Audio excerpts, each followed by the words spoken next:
Hey guys, my name is Caleb and I am so excited that you clicked on this video on YouTube. We are in a series called Family Matters and we pray that this conversation that we had tonight would touch your heart. We're talking about the family, whether your family's perfect or whether it's totally fractured and whether it's changing, all these different things that happen when it comes to family. We believe that this conversation is very important for us to have. If you'd like to see some more content, you can go to Instagram and you can follow us at students_GFC. You'll find the times of our service and everything. We meet live on Sundays from 6 to 8 p.m. and we would love for you to join us.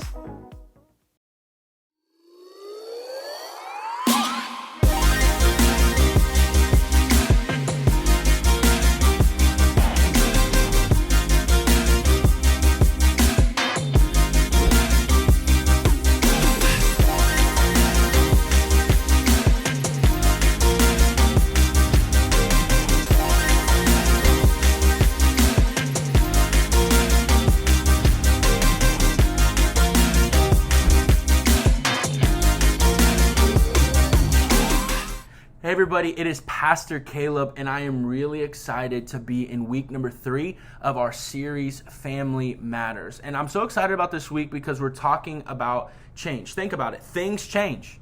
You probably don't listen to the same music that you did 3 years ago. You could probably still sing it if it came on your Spotify playlist or something like that, but you probably don't listen to it by choice as much as some of the music that you're listening to now. Your wardrobe probably looks a lot different than a few years ago, or maybe even just like in the last 6 months, you've done a wardrobe change because fashion changed so quickly nowadays and things like that.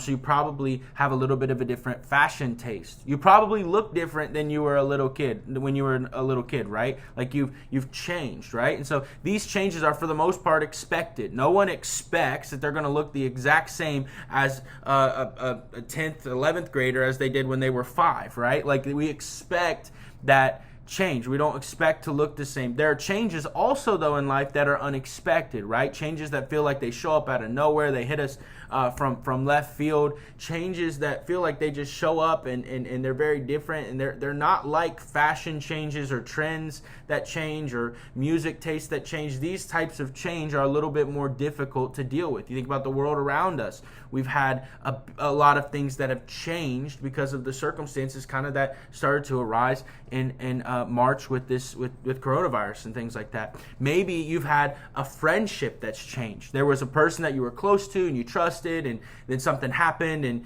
to take you and that person into different directions, and now you feel like that friendship's never going to be the same. It's just never going to be the same. Maybe you grew up with a group of friends, a crew, a squad. I don't know what you call them nowadays.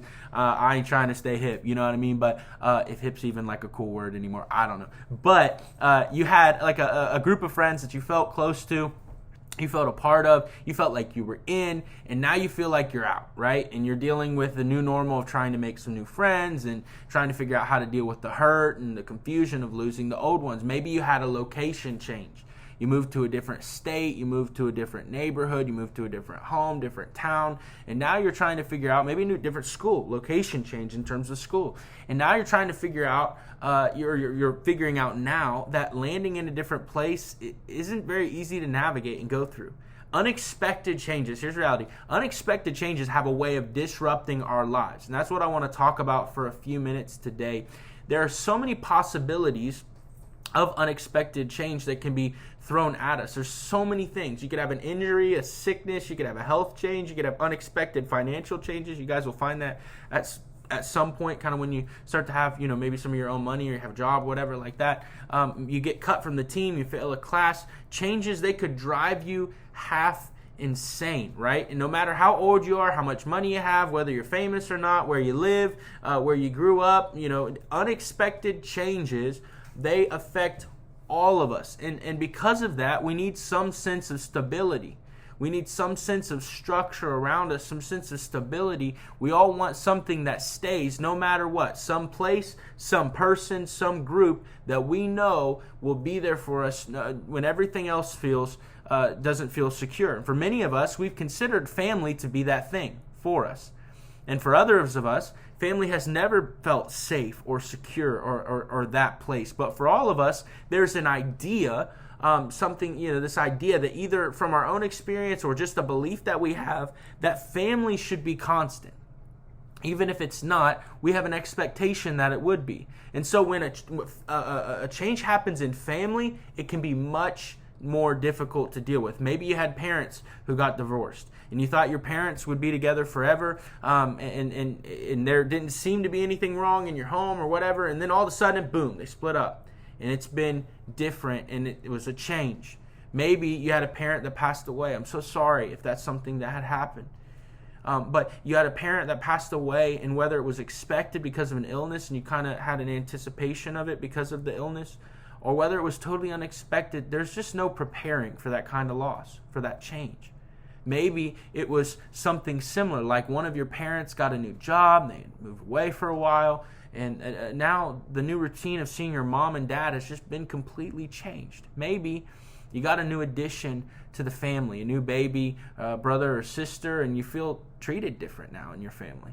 You feel still loved, but you don't get the same sort of attention. It just feels different. Maybe you had a sibling that moved away for a job or for college, or they just moved out once they got older, and you feel like, man, it's so much more peaceful that they're not around. But really, the reality is that you miss what felt normal about the family dynamics, and now they've changed. You miss the normalcy of fighting over the bathroom and sharing clothes, the way that your older sibling kind of navigated some things, and it's difficult. No matter what our experience is with change, something about it happening in families makes it even more difficult sometimes.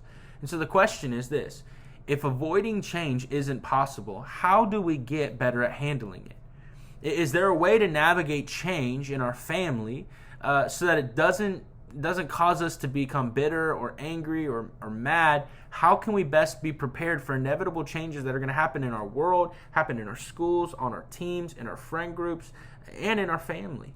When you look at the Bible, you might be surprised that a lot of writers were very helpful when it came to dealing with change. In fact, an Old Testament book called Ecclesiastes, who many believe was written by a man named King Solomon, who had a lot to say about change. Solomon was an ancient king of Israel who God had blessed with incredible wisdom. In fact, he's commonly referred to as the wisest man who had ever lived. And you may be thinking like, okay, great. I'm glad that an ancient king from a place that I've never been was wise. But what does that have to do with me navigating the change in my world and in my family and all of that stuff? What does that have to do with anything? And Solomon is writing in this verse that we're about to read about some of the stuff that he's observed as the wisest man who's lived other than Jesus Christ, what he's observed over his lifetime. And it really is talking about change. And this is what he says in Ecclesiastes chapter 3, verses 1 through 8. There's a time for everything, and a season for every activity under the heavens. A time to be born and a time to die, a time to plant and a time to uproot, a time to kill and a time to heal, a time to tear down and a time to build, a time to weep and a time to laugh, a time to mourn and a time to dance, a time to scatter stones and to gather them, a time to embrace and a time to refrain from embracing, a time to search and a time to give up, a time to keep and a time to throw away, a time to tear and a time to mend, a time to be silent and a time to speak, a time to love and a time to hate, a time for war and a time for peace. Now let me just summarize in a time and a time and a time and a time and a time and a time and a time that Solomon is saying here. In a very poetic way, he's saying, everyone hold on now. Change is coming. Change is going to happen. It is going to happen. Nothing stays constant. The things that we're experiencing today are going to look different tomorrow. The world that we all live in, this is just how it is, so we might as well get used to it. Now, that could seem like depressing. I would love to hear that there is a way to make change less painful, a little bit more easy, or not as tough, or even better, if there's a way that I could keep change from happening at all. But Solomon's not saying that. In fact, he's saying the opposite. He's letting us know everything will change at some point or another. It's inevitable. It's absolutely going to happen. It's change is going to happen. But the truth is when we know that things will change, both in our families and in the world around us, we can be better prepared to deal with it. Instead of fighting change and pretending like things will always stay the same, pretending like we're living in this reality that's not actually real, we can open up our hands to Almighty God and give up control. check this out. God is fully aware of change in our lives. He knows the good, He knows the bad, He knows the ugly, He knows the pretty, He knows the awesome, He knows the awful. And here's the reality. He shows up in our lives in all of it, and neither are going to last forever, whether it's good or whether it's bad. But in a life of constant change, God also makes a promise to us. And unfortunately, the promise isn't that He's going to just slide the difficulty off the table and He's just going to let it all go away. But we can look at the book of Isaiah, and we can learn about a message that God has for us, has for His people, that ultimately it trickles down to us. Not everyone agrees with when Isaiah was written, but a lot of Bible scholars, most people, way smarter than I am, they believe that it was written during a time of trouble for Israel. Okay? Now I want you to hear this, right? Our world probably feels like since March it's been in a time of trouble. It feels like it's been falling apart. In the nation of Israel, literally, in other words, their world was falling apart. It probably feels a lot like this. They were forced to leave their homes, and they were forced to live in a land with people who spoke a different language and worshiped other gods and had a hostile way of life. It was completely different. Everything felt safe and secure and stable, and then all of a sudden it wasn't. And here's the reality. Our world, it felt probably to a degree, maybe not completely, but to a degree, it felt safe, it felt stable, it felt secure, and then all of a sudden, boom, it wasn't. It wasn't safe, it wasn't stable, it wasn't secure. And all of a sudden, we're left with, what do we do, right? It's a big change, right? They were forced to leave their homes. We're forced to stay in them, right? And we have the difficulty of navigating change. I want you to see what Isaiah says about God in Isaiah 43, verse 2. It says, "When you pass through waters, I will be with you. When you pass through rivers, they will not sweep over you. When you walk through the fire, you will not be burned. The flames will not set you ablaze." Imagine the comfort that it would have brought the people when they were hearing it. When everything in the world around them was changing, God wasn't. What is He saying?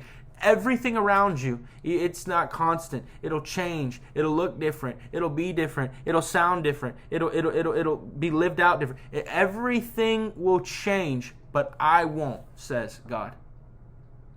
And the same is true for you and I. In every single moment, in every single season of change, whether it's family, whether it's your world, whether it's your sports team, whether it's moving from varsity to JV, whether it's family divorce, whether it's just whatever the difficulty is, no matter what it is, in every single moment and in every single change, including family change, God will be with us. Here's what's true. He is walking through the difficulty with us. We're never alone. God's never caught off guard by the changes in our lives. And if He's promised to be with us, then that's exactly what we need. We can't control people in our families. We can't control people in our schools. We can't control the world around us. We can't control the circumstances and situations. We can't make them be stable and constant and the same. It just doesn't happen. So since we can't stop changing, we can't control people, what can we do? We can start by focusing our mindset and our thinking and our attitude and our perspective. We can change the way that we look at change. Think of it this way. Without question, change is difficult. A new season, a new house, a new town, a new step-parent, a new normal. But when family changes and when the world changes, this is the reality. Your mindset, it matters so much. You can't control external circumstances on the outside, but you can control your perspective. You can't control what changes, but you can control the fact that you change the way that you see the changes in your life. And you can remember that my God is with me, even if I pass through waters, even if I pass through difficulty, even if I walk through a fire, I will not be burned. I can walk with Almighty God, and it may not always look like the way that I want. It may not always seem the way that I want. He may not always comfort me the way that I would like to be comforted, but God Almighty will never leave my side. And it does not matter what is happening around me externally. I'm going to work on the attitude within me and the perspective upon which I see the changes that are happening in my life around me, whether it's family, whether it's the world, whether it's a team, whether it's an injury, whether it's a location change or moving houses, whether it's varsity to JV or JV to varsity. I don't know what it is. I don't care what the change is. It doesn't matter what the change is. But your attitude and your perspective and your thinking and your focus is of the utmost importance. And we can focus on the fact that God is with us no matter what. Here's a few things that could help you and I work on this. Number one, understand that change will happen, right? What do we see in Ecclesiastes? There is a time for absolutely everything. Change is bound to happen. It's going to happen. It's inevitable. It's going to happen. It's going to be there. It's going to exist. And understanding that doesn't make it easy to handle, but at least that we know that everyone in life deals with change, right? So understand that change will happen, number one. Number two, know that God is with you. What did it say in Isaiah? You pass through waters, you walk through fire. God, I'm not going to leave you. I'm not going to leave you. I'm not going to forsake you. I'm not going to leave you to the side. Whatever change you face, He's going to be right there with you. He's going to be helping you. He's going to be comforting you. But remember, you got to know that God is with you. But you also need to remember this when it comes to that. He's going to be right there with you. He's going to help you and He's going to comfort you. But that doesn't mean that how He's going to be with you, how He's going to help you, and how He's going to comfort you is going to come packaged in the way that you want it to. God may help you the way that you don't feel is very helpful. God may comfort you the way that you feel, the way that you don't feel is very comforting. And He may be right there with you, but you may think the complete opposite. But that doesn't mean that He's not there, and it doesn't mean that He's not helping, it doesn't mean that He's not comforting. It just means that you need to look for it wrapped up in the way that He wants to deliver it rather than the way that you want to receive it. Number three. So number one, understand that that change will happen. Number two, know that God is with you. And number three, trust that God can use change to change you. God can use a time of transition. He can use a time of pause. He can use a time of adjustment. He can use anything. There's a time for everything. He can use any and all of it to grow you in ways and grow me in ways that we never would have expected. God can do something through our time of change, but we have to think long term. This is what we do. We focus on how bad it feels right now, and we don't have a long-term view. We look at the pause and the disruption that it causes us right now in a 2-week period or a month period or a 3-month period. We look at the disruption of how it feels right now because we don't have a long-term view of the fact that there's something after this. We might just not see what God is wanting to do with the pause that He causes us for a week or for a month or for a few months as a nation. Check it out. We don't have a long-term view, and we need to recognize that God sees something on the other side that we may not see yet. God isn't done, and if we can begin to see change this way, we can embrace it as something that can take us somewhere good. Change has the potential to be something that causes us to grow and to mature and to become more Christ-like, more like He's designed us to be. Whatever it is, it's not easy, especially when it comes to your family, when it comes to the world around you. Just know that you're not alone. You're not the only one dealing with change. You're not the only one who has a difficulty with it. You're not alone because God is with you. And if you're having a particular hard time dealing with a certain change in your life, can I just tell you this? Don't be afraid to reach out to me. Don't be afraid to reach out to a small group leader. Don't be afraid to say, hey, I need a little one-on-one time to talk about it. We'll try to carve something out and make something happen. We want to have a conversation with you about some of this stuff. You're not alone when it comes to this. Everyone has to deal with changes. And when it comes to change, our mindset matters because we can focus on something different. And it's not that the circumstance or the situation is just so terrible. But we can focus on the fact that God is with us regardless of how difficult it is. So let's ask God for the strength and the grace to help us get our mindsets in the right place in the midst of change. I hope you guys have a great time of discussion as you meet with small groups here on Zoom and things like that. And I can't wait to bring message number 4 in this series. See y'all. Hey guys, I'm so glad that you decided to watch this message in our Family Matters series. If you want to connect with us more, you can head on over to Instagram at students_GFC if you have any questions or anything you'd like to talk about, or if you just want to see some more content that we're putting out. So see you guys.